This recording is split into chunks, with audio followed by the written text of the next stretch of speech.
Hey everyone, it's Jason. Welcome to a Bloodborne the Board Game. Not an unboxing, but kind of like a re-review of the game after I went through all the unboxings. Definitely go check those out. Should be linked in the description of them. But what I wanted to do is I wanted to look at a couple of things in this video. The first thing I'm looking at are the tiles.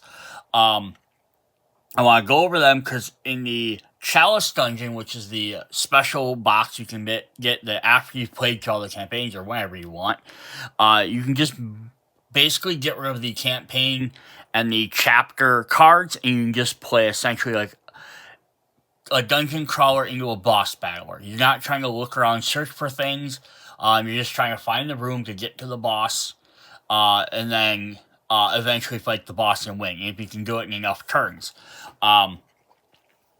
But it says you're only supposed to use the tiles from the Chalice Dungeon, which I think there's like 12 of them. But 4 of them have to be used in every game, then the rest are kind of random. So there's only like 7 random ones, so there's not a ton. Where we get a bunch more in the core set, we get a bunch in the Forbidden Woods and the Forsaken Castle. So yeah, I wanted to see, like, kind of look at them all together and see if or why you could or couldn't or should or shouldn't maybe use them together. The second thing we're going to go over after that is I pulled all the hunters out from the core game, the Chalice Dungeon, the Kickstarter Blood Moon box as well, and then the extra one for the Kanehurst set. We're going to just take a quick look, just kind of like not diving too far, but just look at all the different hunters all in one video. So if you want, you can hop a little bit farther into the video and check out that. And then we're going to do a third part where I'm going to look at all of the enemy cards. We're just going to pull all the enemies from every set and knock the game. We're not going to look at any of the miniatures, just the cards in there. Just kind of see what the differences between them all are. Because again, I think maybe looking at everything at once is kind of a neat idea. So you can kind of see exactly what you all have access to. And that's going to be this video. I'm also going to do another little follow-up video after this. It kind of goes through. So I want to just like what Bloodborne will like might be able to combine with any other types of games. There's obviously, if people want to keep playing this and want to make more content, and if you watched all my videos, I talked about some really interesting ideas I might like to explore, even like creating different things. Is I wonder what other games have miniatures or like 3D decor or terrain or stuff like that that would work in the other games, or if these guys could be used in other games, just kind of size-wise and stuff like that. So that'll be a little separate video you guys can check out. But yeah, let's go ahead and hop into this. So, in the... back my camera up so you can get a decent look here. So, in the Chalice Dungeon, they're all going to have this little tile. Now, they all have the same backs. So, every single game has the same backs. And I do get it for the sake of, like, hey, you just have to shuffle, and it's probably easier just to make one back. But if they're like, you can't combine any of these, they could have had, like, a Chalice Dungeon back. Like, here are the boxes right there. So, like, Chalice Dungeon, Forbidden Forest, and Forsaken Kanehurst. They could have had that picture on the back of each one of these instead. Then that way you know not to mix these all together. So I wonder if maybe at some point they thought about it and then they decided not to or not. But otherwise, they have the little symbol in the bottom corner for each one. Now, the main reason why I can see not to mix them all together is aesthetics. So, like, here we have a dungeon. Just a quick look. We have a dungeon theme, like catacombs there. So if we jump into the forest, obviously then you have like swampy forest things, but there are some buildings and some little things in there too. But lots of it's kind of like, you know, like swampy forest stuff. If you look at the castle, then you get into like inside of a castle building, carpets and lots of lamps and torches and stuff. And then of course the core set is actually Yharnam itself, which is more just the streets. Until you get to some of the labeled areas, which are some of the buildings and stuff that you can enter. So I can see that being an aspect of saying, like, oh, you're walking from in the middle of a castle, then you step out, now you're in the middle of a forest, and then the next thing you're back into the castle, then you're into a dungeon, then you're all of a sudden, you know, in the middle of the streets, and it's like, I can see where someone might be like, well, you know, they don't aesthetically fit together, which understandable, you know, but if you can break your brain apart from that, especially if you want to be like the world-wise, the lore-wise, is that you'd be like, well, the Forsaken Kanehurst Castle is nowhere near the Forbidden Forest, or like this part of the, Yharnam, it would never be connected to the castle or this or that, like, or why is Osekwa's Clinic in the middle of the forest? And I can kind of understand that, but there are even some of the campaign chapters that have you grab stuff from the core set and use them. And most of the campaign stuff has you actually go through the core, except for these other two, which actually the forest and the Kanehurst, which use their own tiles. Every other thing uses the core set, except for the Chalice Dungeon, which doesn't have a story. So yeah, just my thoughts, like, what is the big difference between them? Is there anything that's going to break it? And I don't think so. So if we just kind of look at the Chalice Dungeon, we have the Chalice entrance, which technically you could use any entrance from any different parts of the game. So if we looked at the forest, we have the Passage Lampway. It's basically, they're generally empty spots that have a lamp on them. If we go into the castle, if we find the castle one, which I didn't have on top, we have the Entry Lampway, so that starts the same way. And then even the standard one, which we have in here somewhere. We have the Courtyard Lamp. Might not even be the beginning one. Central Lamp is your first one. So the only difference between the other three and the Chalice Dungeon one is, I think some of these this is 4, like this is only 3. That's a minor difference. But is that this is one giant room, so when you leave, you can go any direction. Where if, like, I start the Central Lamp from the beginning, the core set, I can go up or down for free, but I have to spend an extra movement to move either direction. So that's a minor thing that it's going to slow you down one turn, but it's easy enough to even be like, at the start of the game, ignore those, right? That wouldn't be too hard, but then any other time you try and run through that room, you could always just say, hey, always ignore that. That's the core area. Just pretend it doesn't have all them things. But you might want them also because if enemies are coming back after you're trying to lead them around, that gets you extra spots to maybe get away from them. So there's a couple of differences there. The other 3 things or 4 tiles that have to be included in the Chalice Dungeon are the arena levers. So we have 2 of them, a left and a right. Which, it can be put anywhere, but they're single rooms. Each one has a consumable, a purple monster, and then either a yellow or a red. And you have to interact to unlock both of these. And then you have to find the actual arena gate, which is a 3-spot area, the 4th one leading up to the arena. And then once you have that unlocked, you actually enter the arena, where you fight the boss. So, I mean, yeah, so you have to include these, but these are basically like, keep this set aside, put these 3 tiles plus the entry in there, and then add X number of other ones. So that only left us with, I think, 7. 1, 2, 3, 4, 5, 6, 7. 7 extra tiles. Now, if we just look at the core set, and we don't look at the named tiles, which are like the churches and stuff, we had 1, 2, 3, 4, 5, 6, 7. We had 7 just generic ones, and then we had some that were kind of generic, like alleyway, graveyard, courtyard lamp. Such another 3. We had occupied house, which, you can kind of ignore that. So 4. Barred window, 5. There's another 5 there. So yeah, you have a bunch there. You have the Great Bridge, which could be used. The ones that aren't like buildings, so there's a decent number. So that gave you another, 1, 2, 3, 4, 5, 6, 7, 8, 9, 10, 11, 12. Yeah, 12 tiles that aren't like specifically like another room or a building that you have to enter versus 7. So that's a lot more difference. And then look at some of the forest and castle tiles as well. But then the other thing was like, and this is why I checked out and I laid out all these tiles, and I was like, okay, but how many of these are just the exact same as the ones in the core set? They just now have a different picture on them. And surprisingly, I don't think none of them match 100%. They're obviously, you only can have up and downs, you can have, your T-shapes, you can have your, left and right entrances. This doesn't even have any left or rights. But yeah, you can only have so many different options, but there's nothing that has exit in the exact same 2 spots with the exact same number of rooms or like spaces you can move through and the exact same summoning spots.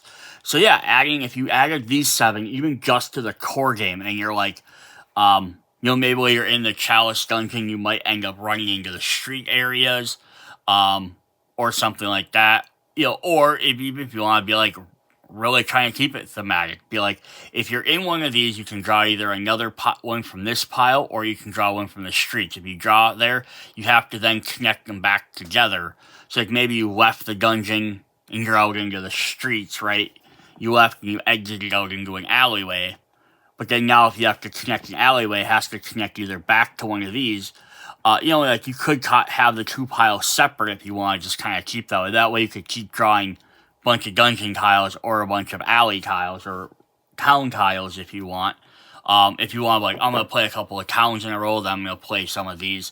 And you could do something interesting like that. And then if you added in the other rooms in there that could only connect to the towns, you'd have another 1, 2, not counting the main one, 3, 4, 5, 6, 7 more tiles you could connect to potentially, right? So you have some more interesting stuff. But another thing to also keep a note, just looking at here. So we have an up, down, and up, down. And again, I'm going to call them up, down based on where the Chalice Dungeon symbol is. But even on these, the difference in them is a top room, bottom room versus 4 spaces. Then the next 2 ones we have that are like the T-shaped. We have these ones you can go straight across for free, where then you have a spot there you have to move down. This one, it has 3 separate spots, so they're just slightly different. And then we had one that's an up direction, which is very similar to this one. It's almost the opposite. But this one has a monster in it, and this one doesn't. So there are some safe spots you can get to. And then the last 2 are the crosses, which had all 4, which just had 2 monsters and 4 different tiles. So very interesting there. But one thing you're going to notice in there are no corner spaces. Every single tile you get is either going to connect 3 spaces or just the 2. So if I'm building my dungeon just randomly, if I just grab one, so I'm going to grab that, then if I accidentally grab that one. So now if I'm at this point right here and I grab another tile, I'm on this one, I can go down or I can go up. But at some point, I mean, you potentially could almost soft lock yourself. You're not going to soft lock yourself because there's going to always be extra openings. Because, like, even, like, right here after I have all of these placed, and granted, though, but what could also happen is stuff like this, is you could do this, and you could end up getting 1 gate lever in there. That goes that direction. And then let's say we found,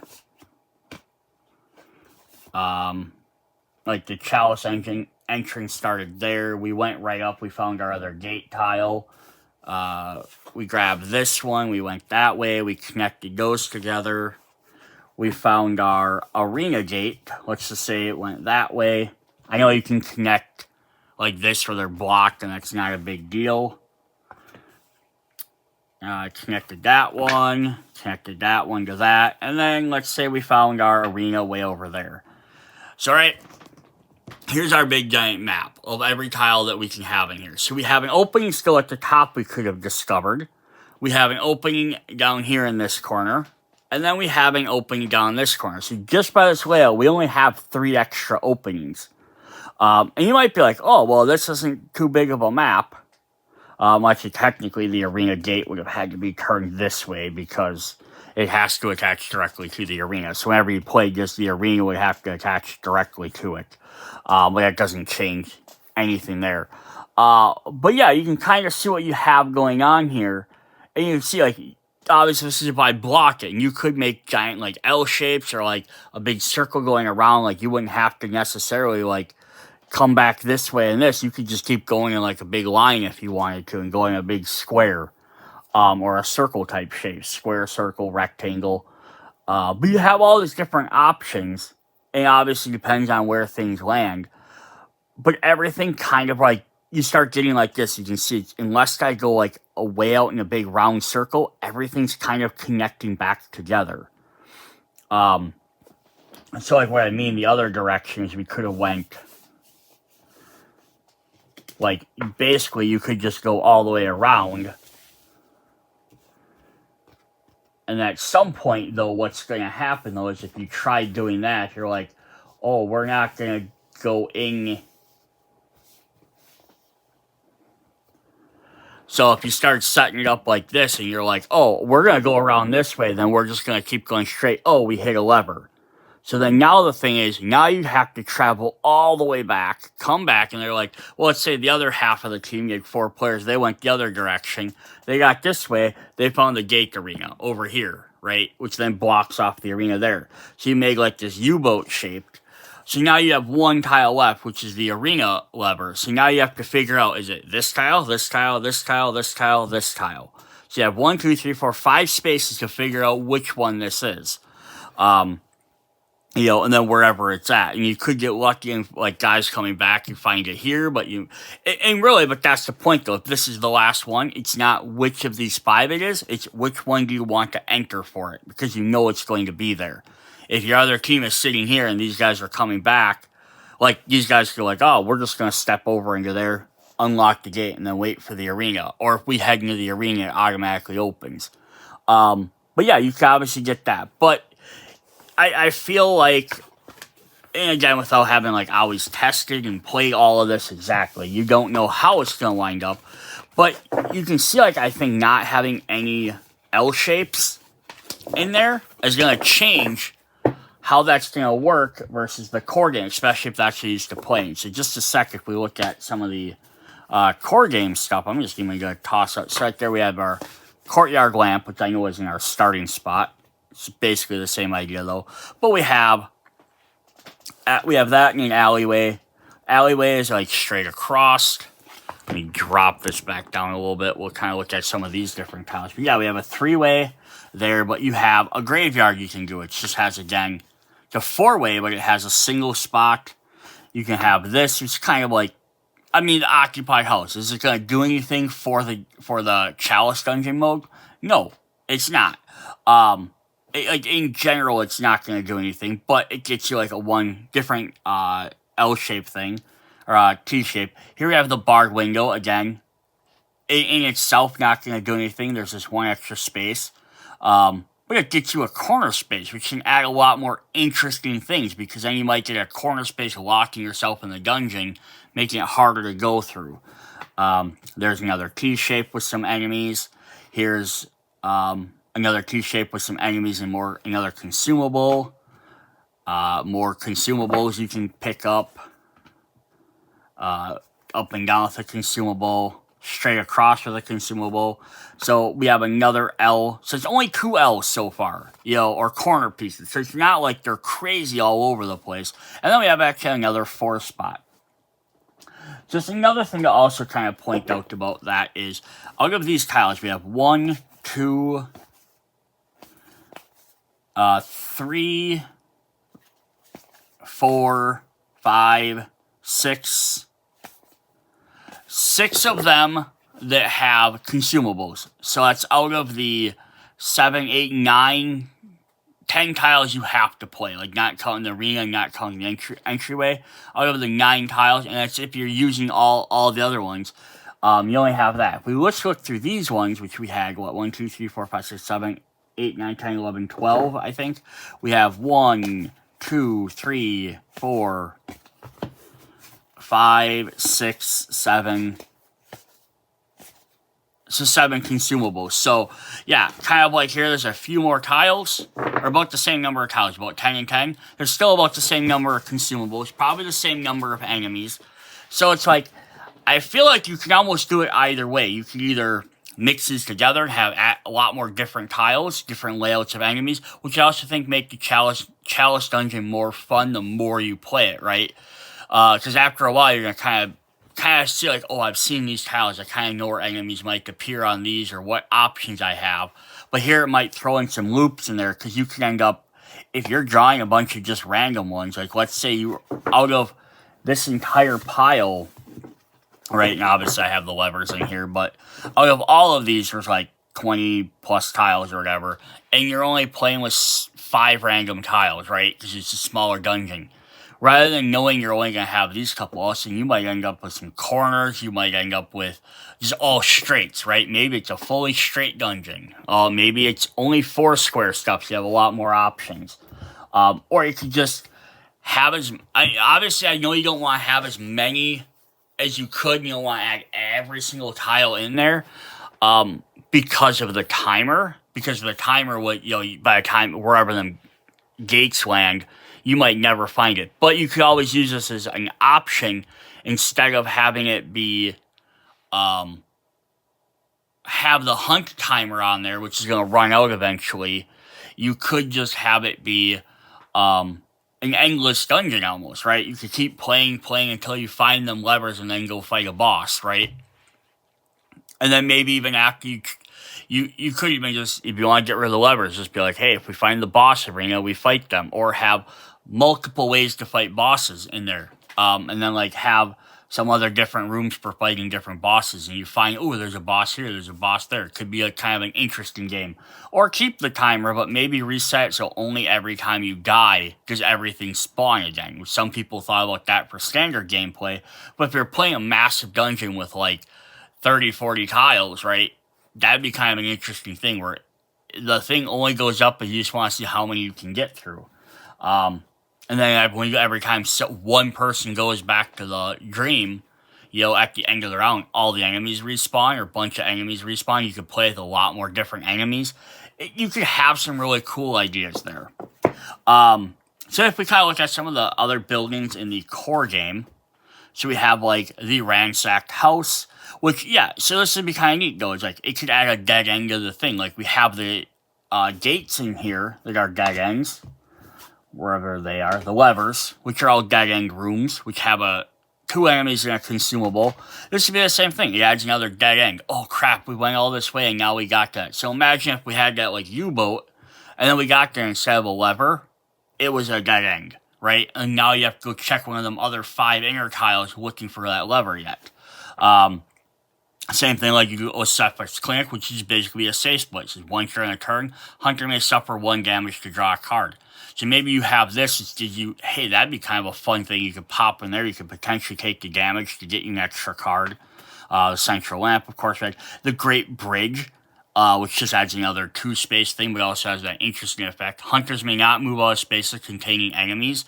So I'll say if you have 1 tile on the board, it's going to like shut down where you can move. You can't just run past guys. Because there's the other spot, like, oh, hey, look, they were running out of time and they've spawned this. What if this happened, like, again, using a U-boat as an example, and you had all these tiles built up, like you activated your arena or whatever. I'm just going to set up a quick one here.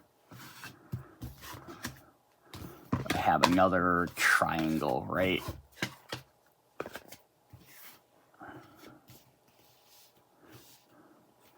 Yeah, so like imagine if like you were playing like this and you activate the last lever and your team needs to get back.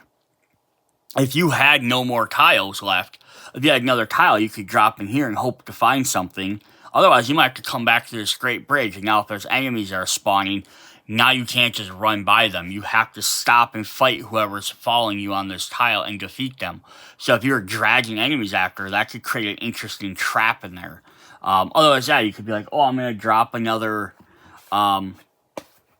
I'm going to try going this way. And then let's say you open up and you got ransacked house instead. Oh, crap, it's a dead end. Okay, we got this way. Do we try and cross this bridge or do we go all the way around? It could add some extra interesting combinations in there. Then some of the other ones we had were like Tomb of Odium. Again, another dead end. But the other thing there is also adds another spawn point. So if you're making bigger dungeons, you have more places to teleport. Otherwise, per the Chalice dungeon, it's either the Chalice entrance or it's the arena gate. That's the only 2 spots you can transfer between. So if you die, you can summon at the gate and then you can teleport over there. But that's it. If you add some of these other things, it could add some other stuff. Like, You could add like Osephagus Clinic you could teleport to. It'll give you more places to teleport around this giant dungeon. Plus, this has, instead of drawing one random treasure, select 3 and shuffle the others back into the deck. It would give you, hey, we might try and seek this out to go get that. Or when it refreshes, that might be one we hunt back down. We have the Grand Cathedral you could jump into as another teleport spot, which lets you heal too. Church of the Good Chalice, interacting may use a consumable to gain a blood echo instead. So if you want to gain some blood echoes to level up your characters quicker. And then we have Odin's Chapel. Enemies attack suffer 1 while on the tile. So the opposite of the bridge, this might be a place you might try and draw them into so that enemies are weaker. And it's also interesting though, even if you're like, we don't want all these extra effects, ignore the effects. If you don't want them, you just want the tiles. Or you could always use some of these as potential replacements for the starting tile. Like this is a 3-spot room, but this is a single, singles, like all these ones that have these lamps on here, right? Or like this is a 4-way, but does the interactive lamp to teleport to any other space, which technically the Chalice Dungeon doesn't tell you can do that. A Chalice entrance. But yeah, you can even use one of these as an alternate starting area, which would be interesting. But even like if we looked at this where like the gates on the maps, they kind of match. They made them so they're kind of like glowing rooms. So it's like, I don't even think like if we throw in some of these, if we throw in some of the regular tiles in here, so we have like that, and just get rid of some of these. Get rid of the Great Bridge. So if we have our main tile, you could do that. You could jump here. That could be put into that one. Then all of a sudden we attach that. And then we attach this one. See, we get the occupied house going. Hey, there's one of our gate levers. Here's our courtyard. Grab another dungeon tile. So like aesthetically looking at, yes, you can tell the outer town spaces versus the dungeon tiles. But like, I don't know if they're that much out of place. They're just kind of like I guess the way I could even kind of look at it is like, if I'm here, I'm entering a building. And I'm in the next part of this building, and I went back out to the street. You're gonna I think you're gonna run into some more instances like this where stuff doesn't line up, potentially.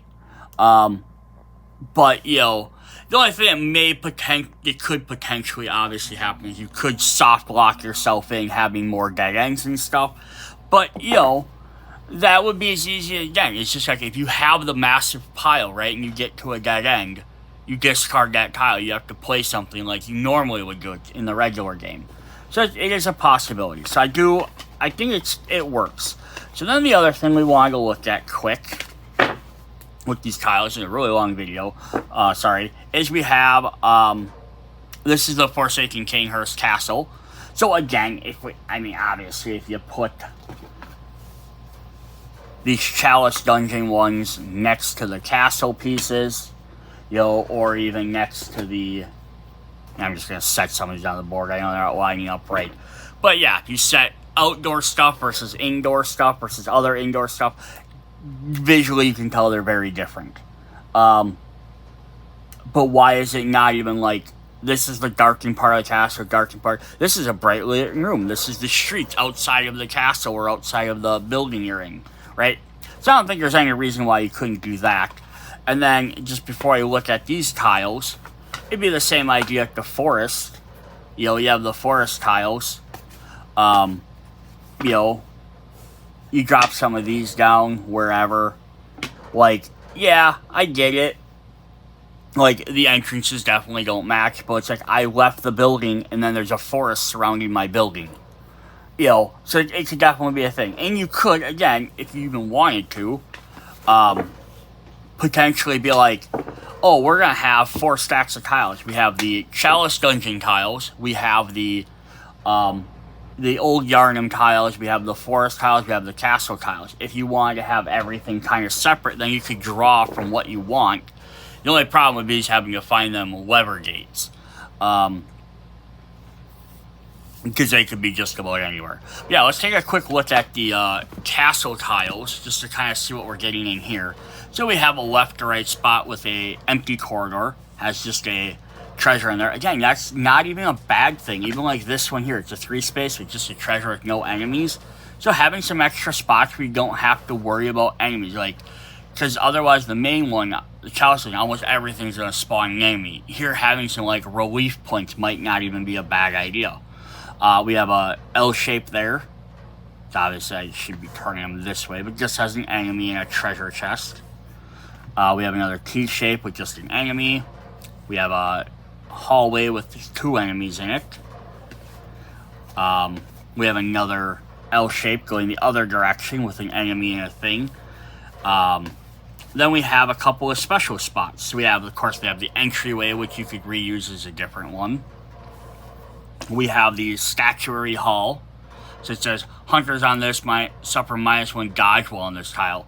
So like combine that with like that great bridge or the one castle or the one building, church or whatever. So that way you have some tiles that are better for hunters to be in, some that are worse for hunters to be in. We have another library which says let you draw 1, get extra cards. Again, just another way to do that. And then we have the rooftop access. It gives you another L, but it also gives you access to the rooftop space. Now, this is why I think was also interesting, if I can figure out where I put it, is we have the rooftop. So, like, right, you could have this and you have that in there. You could potentially have access to it, or you could even just have rooms that lead up to it without having a special thing. And now it gives you a big giant tile to fight on. More different areas to do stuff, or whatever, you know. So that'd be kind of neat there as well. Like, right, you have the ability to do stuff like that and fight on there. Or you could even add in the throne room if you want, or the Queen's Chamber if you wanted to do the other side. You could pop in there and do that. I'm going to come back to this tile in just a moment, but I want to look at the forest stuff quick. And there's what? 1, 2, 3, 4, 5, 6, 7, 8, 9, 10 tiles there. If you -1, you don't want to use the center space again. The same thing, we have 1, 2, 3, 4, 5, 6, 7, 1, 2, 3, 4, 5, 6, 7, 8, 9, 10, 11, 12 in here. So, I mean, there'd be a lot more options. But here we have, like, the Witch's Abode. Hunters attacks and dodges suffer -1 speed while on this, because it's a little bit cramped area. So you get that. We have just an empty shack, which, right, it's a dead end. You know, gives you a teleport spot if you want, but that definitely would kind of suck if you're trying to find them levers and you're finding just dead ends. I mean, if you're finding an enemy, not always the best, not always the worst, but at least you could kill them, gain blood echoes. You find consumables, you can get those. But if it's just an empty dead end, it's like, I've wasted my turn going all the way down here, you know. We have the mud pit, which you have to summon the man-eater boar. So if you included that and you have an enemy, that specific enemy that always summons no matter what, that could be kind of a pain. We have just another 3 or 4-way with some other different enemies on there. We have the collapsed tunnel, which has three exits but 4 spots. The Forbidden Graveyard. It's a double, but it has a consumable in there. The old tree. The passage lamp, which if you teleport, it's basically the starting spot. The decrepit shack, which is another dead end, but have enemies you have to fight. There's the ritual altar, which is another L shape. We didn't have too many of those again. Another L shape the other direction. And then the last one was another T shape. So yeah, I think it'd be really doable and possible to mix and match all these different tiles as long as you aren't going to get too hung up on that this location is not next to that, this is not like that. You can remove some of the dead ends if you don't want to have to worry about that, and always want to have something that at least has an extra exit. You could keep the special abilities, you could keep the lamps in there and be like, hey, now we have all these different ways to teleport. Obviously, it's all house ruling stuff versus just sit down and just play the general Chalice dungeon. But at least it is something you can potentially do. So the last thing I wanted to look at for tiles was the arena. So this is the arena. It says, once you enter it, surround us with fog gates. Now, I don't know if there is really a purpose to this, unless I'm misunderstanding, unless the only thing about the Chalice Dungeon would be, once your team enters it, it's like initiate the boss fight. I think most of the campaigns, kind of like once you enter the boss fight, you're fighting the boss. You're no longer worried about any other enemies on the map. It just becomes a boss fight at that point. So unless this has the idea of like, oh, we entered the dungeon and like player 2 dies, they go back to the hunt or the hunter's dream, and now they have to run all the way back through the dungeon to get back in here, except if they can teleport from lamp to lamp. The gate is right next to it, so then if they can do that, and they don't have to run back through everything and spend a bunch of turns, they can just start right next to it, and then just have to spend one action to enter it, and then it's a fog gate, so enemies don't enter. It doesn't really make a difference anyhow. For that sense, it's basically like, once you start the boss fight, everyone just automatically teleports back into the boss arena. That would be something you could definitely, again, like I said, you could do it like this. So this has 3 areas, this has 4. It's going to definitely make the boss fight a little bit different, because now you have an extra area to move around in.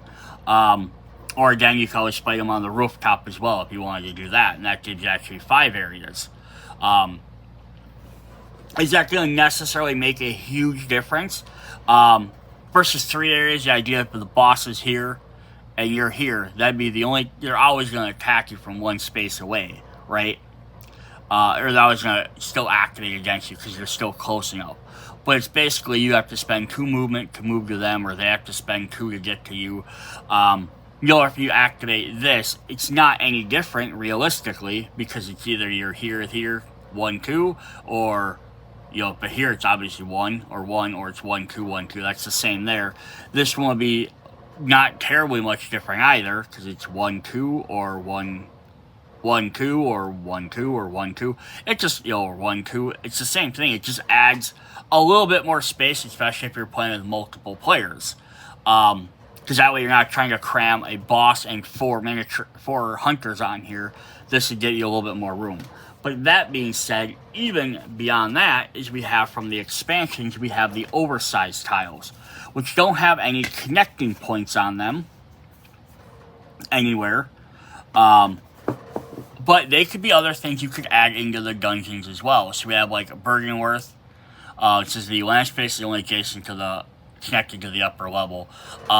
You could play in something here, which has some different stuff in there. We have Murgo's Loft, which this actually adds a pit in there. So you'd have to worry about falling into that pit. But this also got stuff where you can summon enemies in there too. They have ways in the game to summon enemies.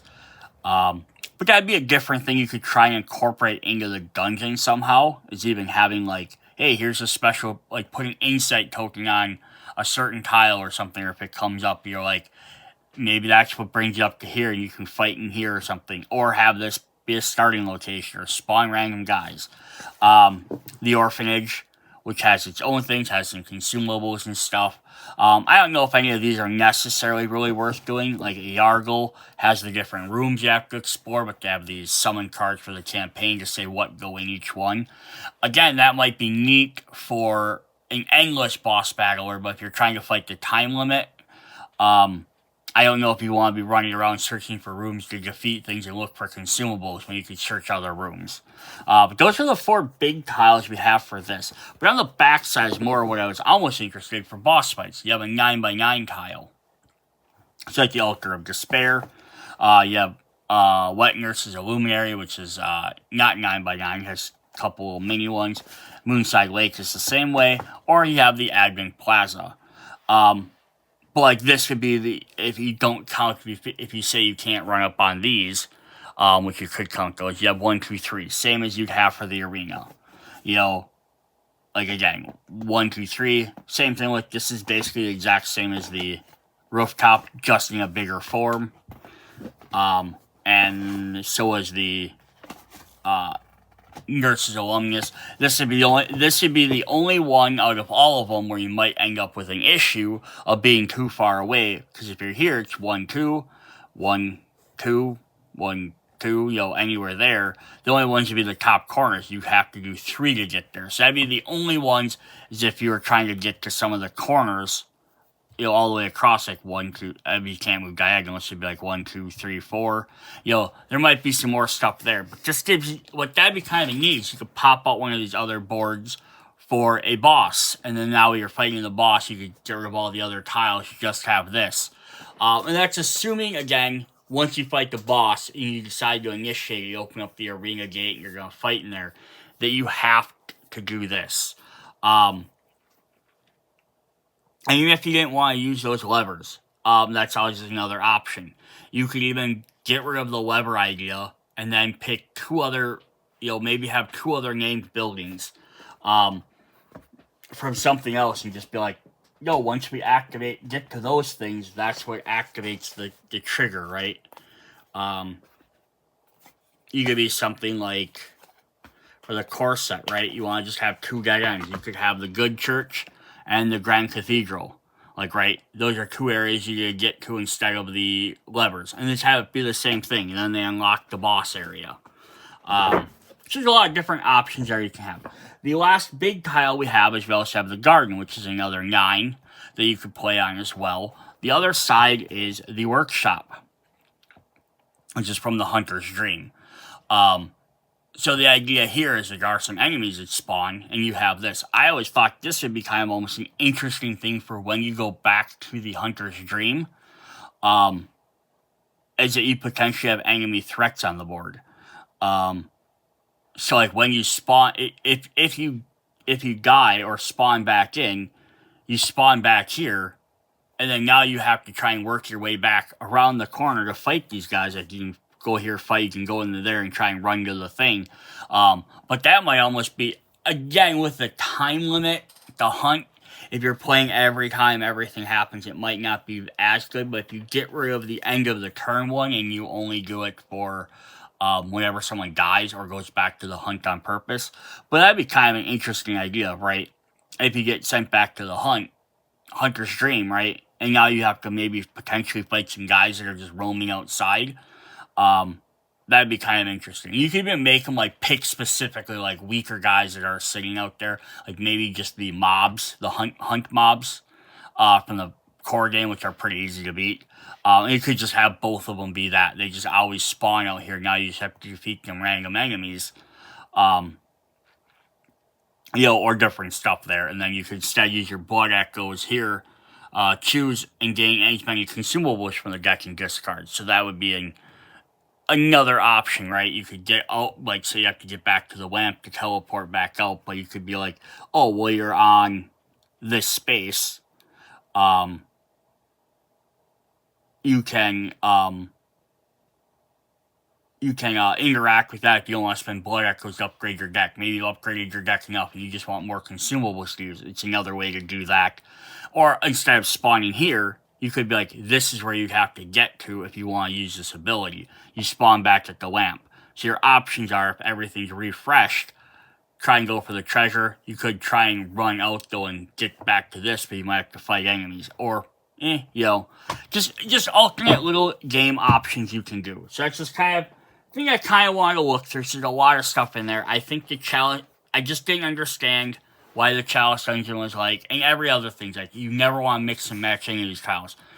I get through the campaign mode, because if I'm playing Forbidden Forest, I just want to use Forbidden Forest tiles. I'm playing through Forsaken Canehurst Castle, I just want to play through those, because then it's very thematic. I feel like I'm in the castle, I'm running around, that. But then when there's only those 2 areas are the only 2 that have their own specific tiles, everything else is using the core game.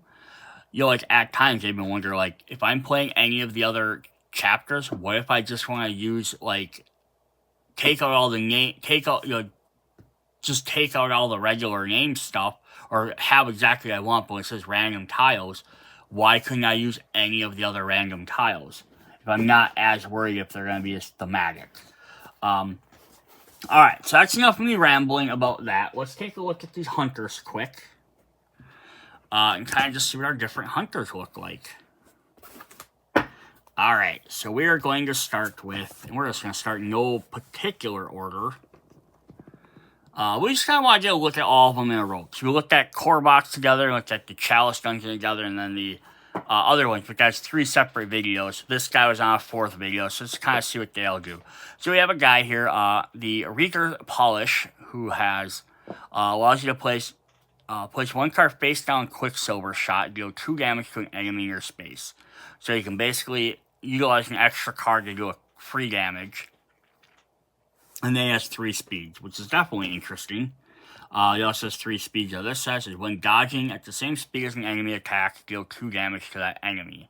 So this guy's going to be able to do some extra damage. So it's really cool. He was a Kickstarter exclusive for Forsaken Chainhurst, so he's a little bit harder to get, but he might be worth picking up because he works very differently.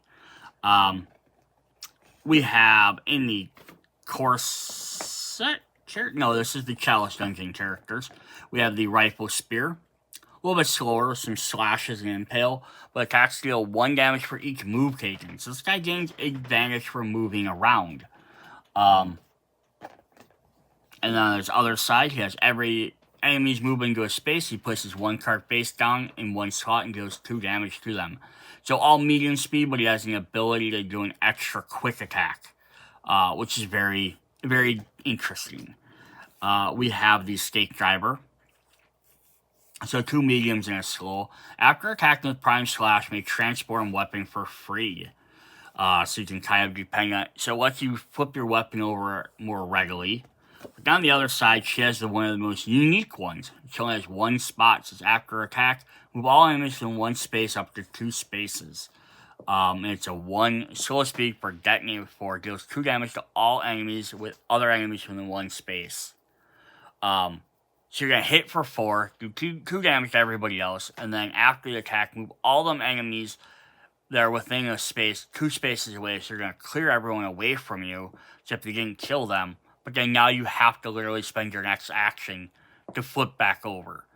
But yeah, it's kind of neat, because they can always flip back over. So first attack, do that big attack. Second time, flip over. If you have a third action only, you can always save it to have all your spaces ready for blocking or attacking again. Or you can always Prime Slash, and if you played 1 card to let you draw another and have another, you wouldn't really be able to use this again, but you could have it prepped for next turn when all the enemies move back into you. So there's some... it's a very different style of Hunter, which is cool. Then we have the Beast Claw, who has all 3 speeds, and has on attack, if you have 3 or less HP, gain 1 speed and 1 damage. So this is also a neat one. Like, as you're taking more damage and you're getting more gritty into the combat, you might decide not to block stuff, so that way you have extra speed and extra damage. So, Quick Slash is going to hit at 4, so it's going to be just about everything. Having a Frenzied Cut that does 4 damage at medium speed is pretty crazy. If we flip this over, then he has on kill, heal 2, move 2. So you can use one side to do the extra speed and extra damage to start hurting guys. And if you haven't finished them off, flip to this side. You can heal and you can also move away. It just kind of lets you finish guys off and then back away from the middle of the battle. So you get a bunch of big attacks. Again, but you're also working. Don't forget, you're working as a team. So, you could be using the one side to be doing a bunch of extra damage, or you're taking hits for your team and stuff, by attacking them, because that way they attack back, and then you can take some of the damage by maybe doing, slower attacks or something. But then you could, let your teammates help weaken some down, too, and then you could turn around and finish them off. Or if, they explode and then move in and get them.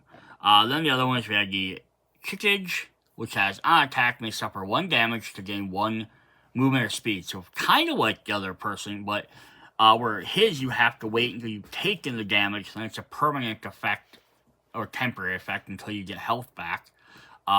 This one you can choose to take damage. But also note that she does not have any faster or slow attacks. And it says when you dodge, you may heal 1 and deal 1 damage to an enemy or space. So you have 1 where you can force yourself to take damage to do extra damage and extra speed. Or when you're trying to dodge on this side, so you're getting surrounded. Just very, very cool. Alright, then our core set characters. We have our basic standard guy who says just quick, and then slash. Attacks with stagger also deal +1 damage. So giving him a bunch of staggering stuff, he's gonna just do some extra damage to guys. Take advantage of him. On the flip side, he has 1 for each speed, and on kill, draw and heal. So he's like your standard, probably your easy guy, but he doesn't necessarily make him any better or worse than anyone else. He has his own thing. Like drawing an extra card gets you more chances to do more attacks and stuff. Cool. We have the Threaded King. It says stagger effect. Stagger can affect enemies' attacks at the same speed. So where the other guy got bonus for staggering, guys, Threaded King is just going to have the ability to stagger more often and more consistently, because you don't have to always play something quicker. And that has 1 attack of each speed. On the flip, we have when you dodge, you deal 1 damage to all enemies within 1 space. So this kind of penalizes enemies for getting close to you. So if you're not taking them out fast because you're doing a little bit less damage for some of these, you can then hit multiple guys at once. The Hunter Axe. This is after attacking with Rally Strike, heal 1 for each damage you dealt. So stagger just can only do 2. But if this, so we have one guy that maybe wants to focus on the Cleaver wants to work on getting stagger upgrades. This guy and the other one probably wants to get dodge upgrades. This one wants to get damage upgrades, because the more damage you can do, if you play a card that has +1 damage, and then you play a consumable that gives you an extra damage or whatever, so now you're doing 4 damage, you can heal back up to 4. Or it says here, on kill, you deal 2 damage to 1 enemy within 1 space. So then as you're finally taking guys out with these slow attacks, you can be finishing them off. Because if he hits with a heavy cleave, it's 3 damage, which is pretty bad. And if he's already working on damage bonuses, he might be doing 4 damage, which lots of the minor enemies have 2 to 4 health. Some have 5 or 6. So you can be easily taking out some guys in 1 hit, and then also weakening the other guys around. So that way, now if they have 2 extra damage off, and they have 5 health, now he only needs to hit him with another heavy cleave. He might take a hit for it. Great, let him take a hit. Because then he can turn around his next time, flip over to here, do a Rally Strike, and gain some of his HP back. And we have Ludwig's Holy Blade. Says quick stab, slash, and slash. Says each time you clear a slot, deal 1 damage to an enemy in your space. So having ability to clear slots, having consumables or relics that do it, or dodging, which says clear a slot, lets you do an extra point of damage. So not bad, so kind of just getting around on there.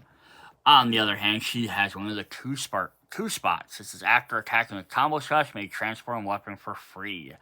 So basically, you can go in either combo slash and get back into your other side, or you can overhead swing first for 4. And then very similar to that is we have the Ludwig's Uncanny Holy Blade.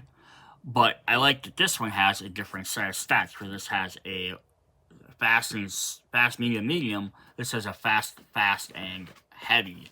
So each time you clear a slot, deal 1 damage to an enemy in your space. So it has that same exact effect. But you have 2 quicker attacks instead of 2 medium attacks. But you don't get a medium in there if you ever need it. On the flip side, he has a double one as well. It says after a combo strike, you may transform a weapon for free, but this just has 2 mediums instead of the medium and heavy. So yeah, he's gonna do a little bit less damage on this side, and the other and on this side he's gonna potentially do less because he has 2 single ones. But yeah, it's kind of neat. It's same weapon, and you're just kind of seeing how, again, they really could have even made this game a little bit even crazier if they could have had like 2 versions of every weapon, like a miniature with like one transform one way, one transform the other way, but you can see how they can use the weapons in a little bit different ways, which is kind of cool. We have the Loggerous Wheel. On attack, may suffer up to 2 damage to deal that much additional damage. So again, another guy that can take damage to do stuff, but he just to deal extra. And when you're already talking, he has, again, 2 attacks that do 3 damage. Now he's doing 5 damage. He's taking a hit, but he's taking out almost anybody. And the nice thing, he's not forced to take the damage, and he can take up to. So if he only needs to do 3 damage, don't do anything. If you need to take 1 damage to do 4, just do 4 and finish him off. And then the other side, you can flip. He just on attack heal. It doesn't even matter what he does, but he's also attacking very slow. But the thing is, hopefully what he does is he attacks, heals his 1 damage. They attack you back because they probably hit you first, and he hits them. He heals that damage back. Hopefully they haven't done too much to you. Or you can dodge or stagger it. Some interesting stuff there. He's a little bit riskier character, but he's also beefier damage. On the other hand, we have Blades of Mercy, which is all quick. Just quick cut combo finisher. Deals +1 damage for each filled slot. So most of these, the only reason you would choose one slot before another is because they said if you choose a slot, you get a flip over transform your card, which is mostly. This one, you actually gain bonuses for doing the one thing last, which I think is kind of an interesting mechanic. Then we flip to the other side. We have medium, and heavy. Stagger can affect enemy attacks at the same speed, which you've seen before, but it means you're also not going to ever be able to stagger. He doesn't have a fast attack, so you have to worry about that. So you can't ever stagger a fast, but now he can only stagger a medium and slow, so he'll be staggering pretty decently. We have the only one that's kind of weird in the entire thing is we have the Conidrus. It says after transforming, the next attack this round gains 1 speed and 1 damage.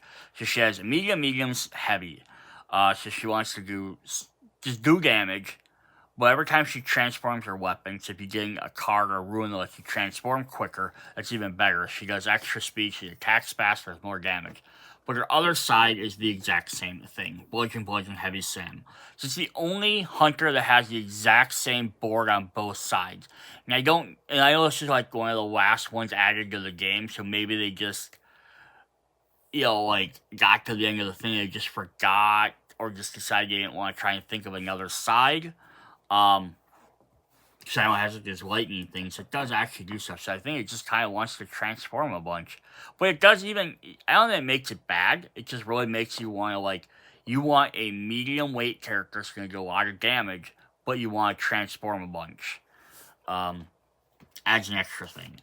Alright, then we have the Burial Blade. So this always going to do a lot of heavy damage. Just before attacking, may move any enemies within 2 spaces into your space.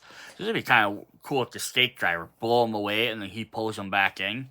But yeah, it lets him bring guys in to do that extra big damage. Now, the only question here is, says any enemies. Do I get to pick which ones, or do I have to move all enemies within 2 spaces? It says may. So I can opt to not do it, but it says if I opt to move things, do I have to move everybody? It's an interesting question. On the other side, he gets his speed back a little bit. And it says, at attack speed, deal 1 damage to all enemies within 1 space. So that's his idea. He wants to bring them in with his scythe. Hopefully have dealt damage to them. Then switch to a faster weapon so he can make sure he can finish them off. And then our last hunter is the Kirkhammer. Who this side he starts with just a bunch of heavies at slow speed. But attacking with Crush and Slam cannot be staggered. But cannot dodge. I don't know. I think they messed up. I think can't be staggered. I think it should be cannot be staggered or, but you cannot dodge. Is what the idea is. You can't dodge and then use a heavy slam, but it also can't. It can't be staggered to be countered. So an enemy can't stagger you to prevent you from doing it. So once you start swinging your hammer down, it is coming down on them unless they kill you. So there's a neat little different mechanic. On the flip side, he gets a little bit quicker because he pulls out a sword. So each time he clears a slot, you deal 1 damage to an enemy, which you've seen before as well. So kind of if you want a little bit of quick guy that can do some jabs and dodge around and stuff and do that, or you can flip him to his other side and all of a sudden just wail on him with a giant, massive hammer. Yeah, so those are all of our different hunters. Everybody's pretty neat. There's a couple of ideas that carry over, but even they're a little bit different. The only one that's kind of odd was that Tonkius one.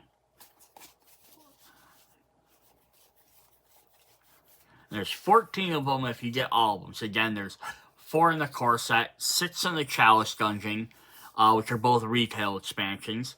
So that's 10 there. Then there was another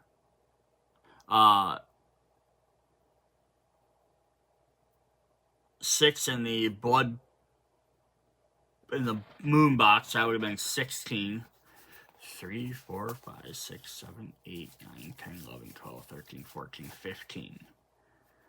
Why is my math not adding up there? 4 plus 6 is 10. Plus another 6 should be 16.